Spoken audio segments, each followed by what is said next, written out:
Seneca once illuminated our minds with the insight, "True happiness is to enjoy the present, without anxious dependence upon the future." This notion isn't just about finding joy in the now, it's about wielding the present as a tool to build respect, character, and inner strength. We are embarking on a journey to unearth these Stoic strategies. These are the unsung tactics that can elevate our conduct, shape our character, and bring us into alignment with the respect we seek from others, as well as the respect we bestow upon ourselves. So let us delve into the depths of Stoic wisdom together, uncovering the 7 psychological strategies that hold the key to a life of respect and virtue. Prepare to explore how the ancient can inform the present, and how the echoes of Stoic thought can resonate in our modern lives. Before we begin, I would appreciate if you liked the video so that you can help me to continue spreading the Stoic philosophy. If you are not subscribed, I recommend you to subscribe and activate the bell so you don't miss any video. Strategy number 1. Mastery over perception. The ancient Stoics understood that life's essence isn't shaped by what happens to us, but by the color of the glasses we choose to view those happenings through. This isn't about painting over the ugly parts of life with a cheerful hue. Rather, it's recognizing that every event is like a raw stone. We can either see it as a mere rock or the potential diamond it could become. Picture yourself giving a presentation at work. You've pored over the details, practiced your delivery, and yet, when the moment comes, the technology fails. The slides won't progress, the videos don't play, and there you stand before your colleagues and superiors, the air heavy with expectation. In this crucible, your perception is the alchemist's tool. Do you see this as a personal disaster, an embarrassment that will define your career? Or do you perceive it as a pivotal moment to showcase your ability to adapt and communicate under pressure? By choosing the latter, you take a breath, and perhaps you even share a lighthearted comment about the reliability of technology that draws a knowing chuckle from the room. Then, you proceed to deliver your presentation without the slides, engaging more directly, more humanly. You're not ignoring the mishap, you're transcending it. Afterwards, people remember how you handled the situation with grace and poise. They respect you not for your flawless presentation, but for your remarkable response to imperfection. This is mastery over perception in action. It's the transformative process that turns stumbling blocks into stepping stones. It's not about denying the negative, but about leveraging it as a catalyst for personal excellence. By applying this strategy in various facets of life, you craft a reputation not as a person who never faces challenges, but as one who stands unwavering in their midst. This doesn't go unnoticed. It's this unspoken confidence, this mastery, that naturally earns you respect. Embrace this principle, and you will become a beacon of resilience, admired and trusted not for the absence of problems in your life, but for the sheer tenacity and ingenuity with which you navigate them. This is the power of perception, a Stoic's tool, as vital today as it was in the marbled forums of ancient Greece. Strategy number 2, embracing control and choice. In our journey through the Stoics' lens, we arrive at a crossroads of control and choice. The Stoic teacher Epictetus famously stated, "We cannot choose our external circumstances, but we can always choose how we respond to them." These words aren't just a call to action, they're an invitation to freedom.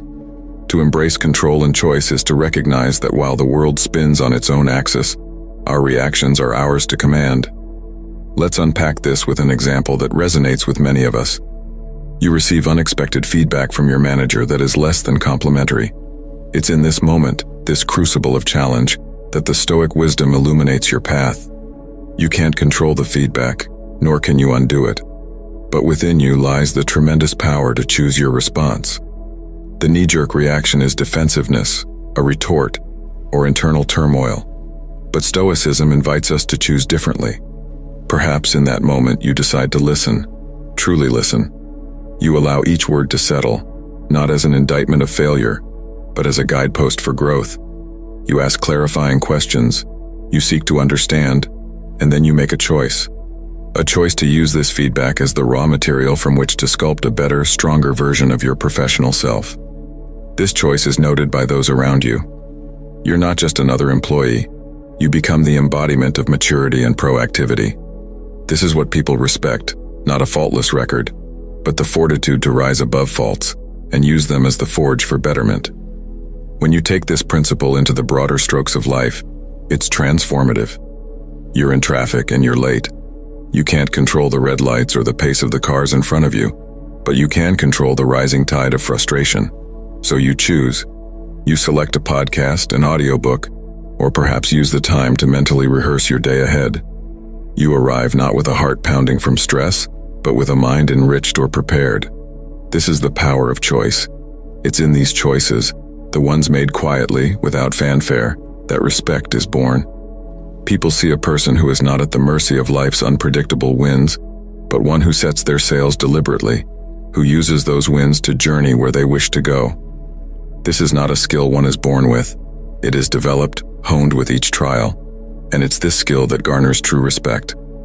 So when life throws its inevitable curveballs, remember Epictetus's words. Remember that control and choice are your inherent Stoic powers.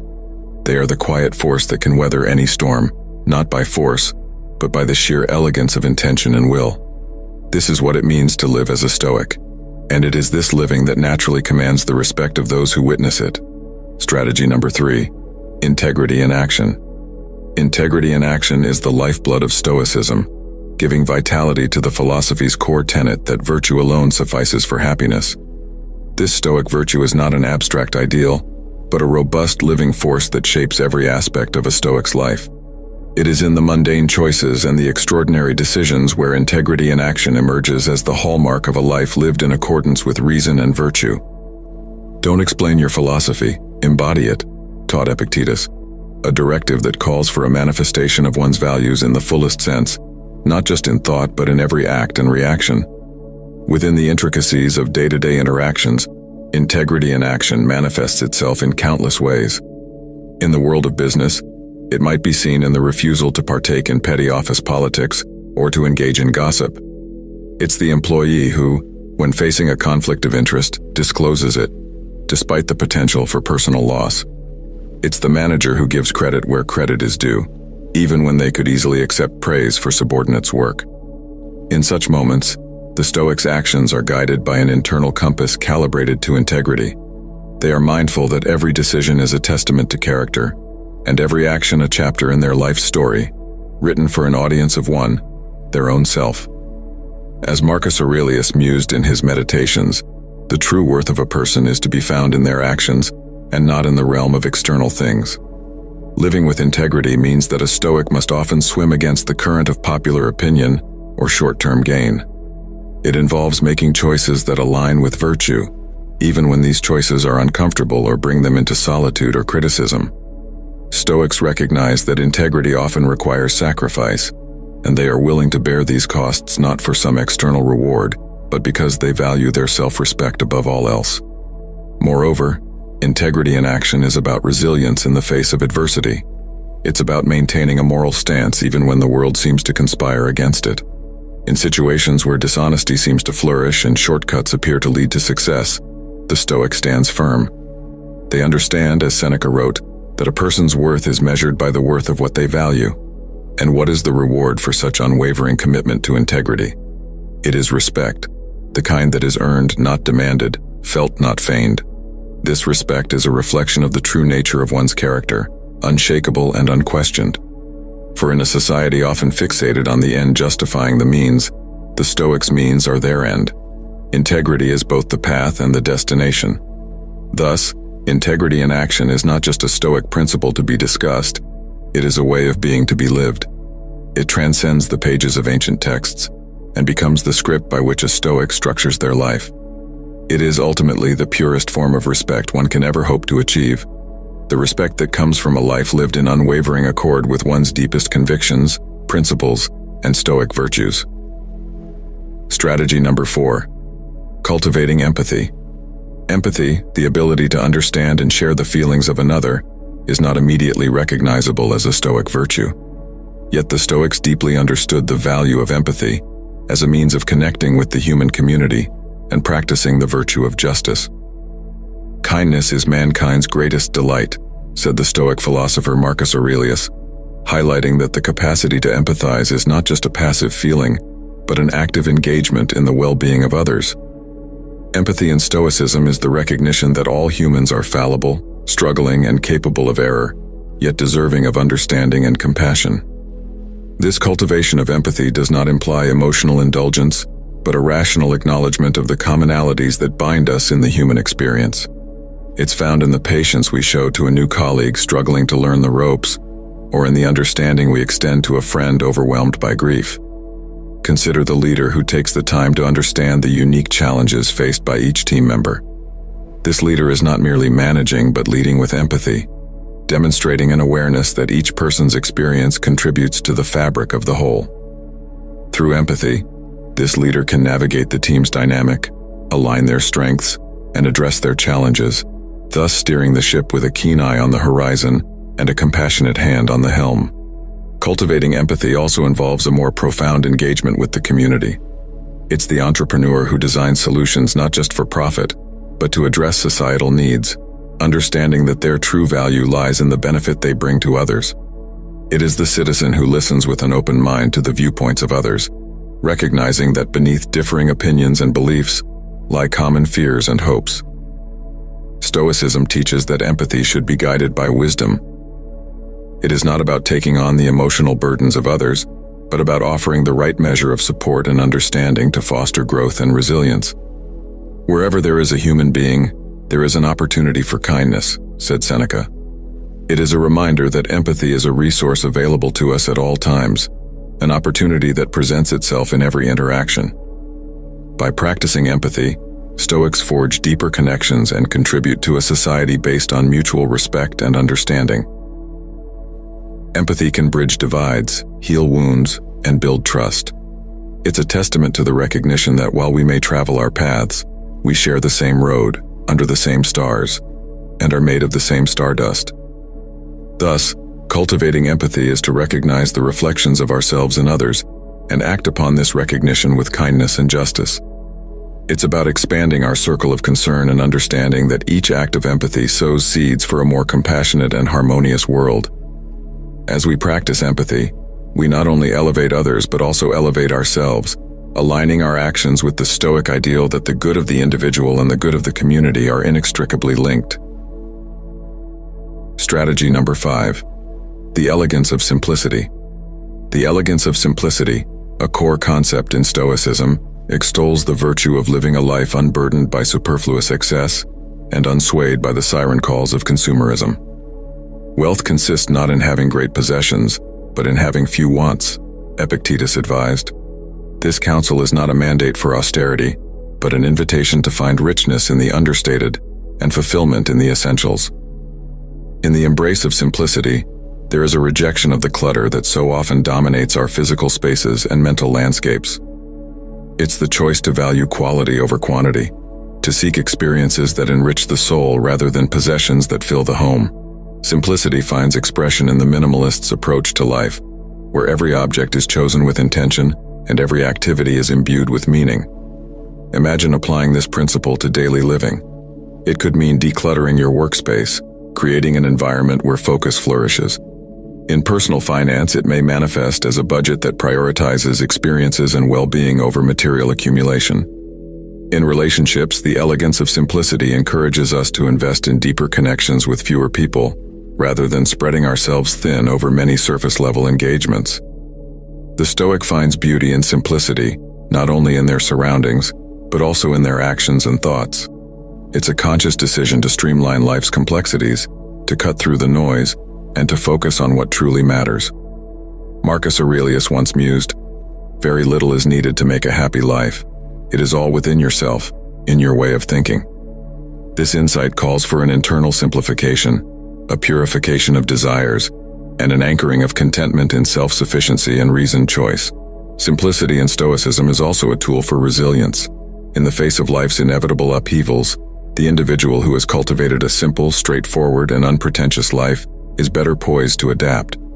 They carry their tranquility within, unshaken by external shifts, because their happiness is not tied to the impermanent and the external, but to the stable and the internal. To live simply is to strip away the non-essential so that the essential may speak. It is to practice restraint in a world of excess and to find peace in an age of distraction.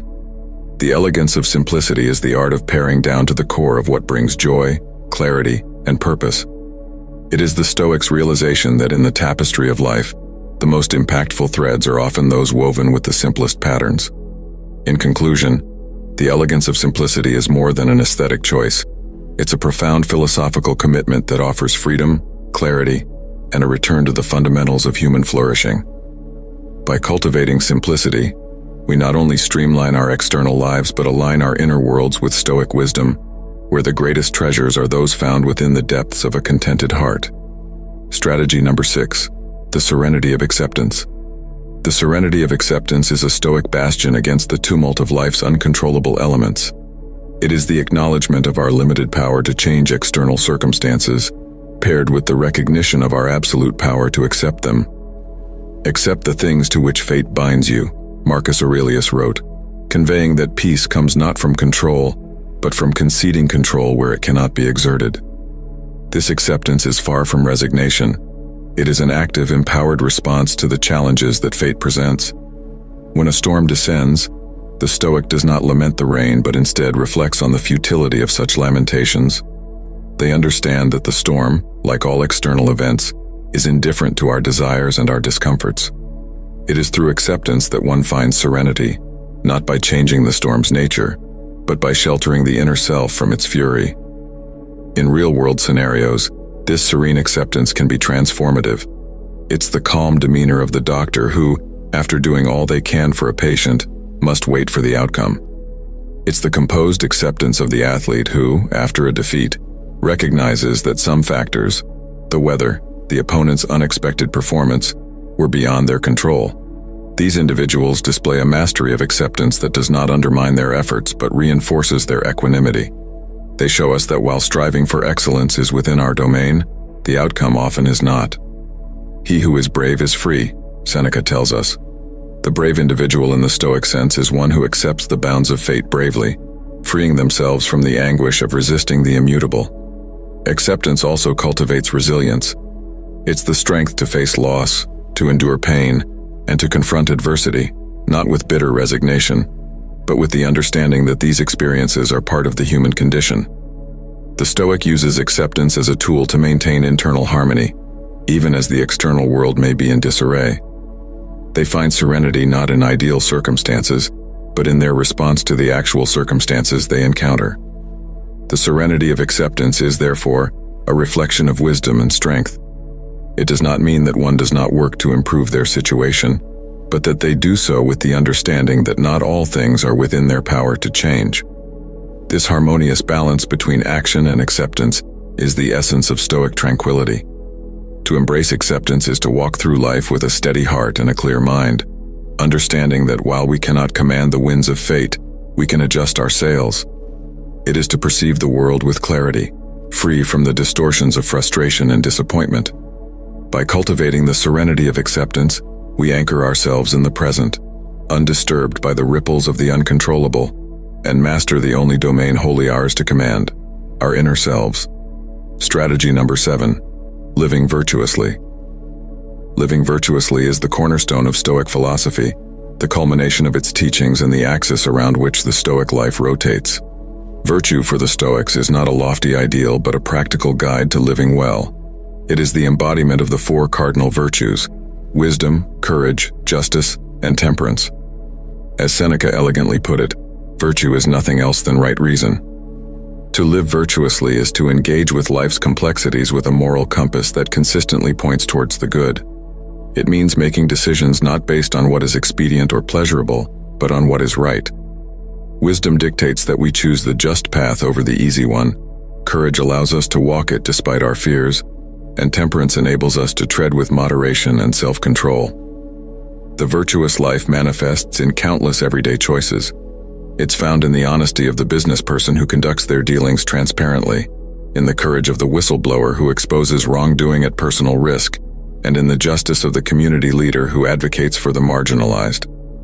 It's in the temperance of individuals who moderate their appetites and desires, recognizing that self-discipline is the bedrock of freedom. Stoicism reminds us that living virtuously is an inward journey as much as an outward expression. To live happily is an inward power of the soul, Marcus Aurelius proclaimed, indicating that virtue is intertwined with our inner tranquility and happiness. It requires a continuous effort to align our actions with our principles, regardless of external rewards or recognition. Living virtuously also means recognizing our interconnectedness with others and the world. It's understanding that our choices and actions ripple outwards and impact the greater whole. Justice, in the Stoic sense, extends beyond individual interactions to a broader commitment to the welfare of society. It's the recognition that our own good is bound up with the good of others. In the practice of virtue, Stoics find true wealth. For what is more valuable than a life well lived? What is more enduring than the respect earned through integrity? Virtue is its own reward, providing a deep sense of satisfaction that outlasts the fleeting pleasures pursued by those who do not heed its call. To conclude, living virtuously is the intentional practice of aligning every thought, word, and deed with the highest standards of moral excellence. It is a dynamic and active pursuit that challenges us to rise above base instincts and fleeting impulses, and to act in accordance with the noblest aspects of our character. In this pursuit, we find not just the respect of others, but a profound self-respect that no external circumstance can diminish. As we commit to this path, we become beacons of stability and integrity in an ever-changing world, and in doing so, we leave a legacy that time itself will honor. As we reach the end of our discourse on the powerful psychological strategies derived from Stoicism, I urge you to pause and reflect. These are not just concepts to understand, but principles to live by. Ask yourself, which of these strategies could be a catalyst for change in your life? How might adopting a Stoic approach steer you towards greater self-respect and the esteem of others? I encourage you to take these ancient ideas and apply them to the modern complexities of your daily life. See where they fit, and where you may need to adjust your sails to navigate life's vast ocean. Please, feel free to share your intentions or any moments of Stoic clarity you've experienced in the comments below. Your journey is unique, and your narrative could be the very one that inspires or enlightens another. Thank you sincerely for spending your time with us. Reflect on what you've learned, and consider how you might implement these strategies in your path forward. Farewell for now, and may the wisdom of Stoicism guide you to a life of virtue and dignity.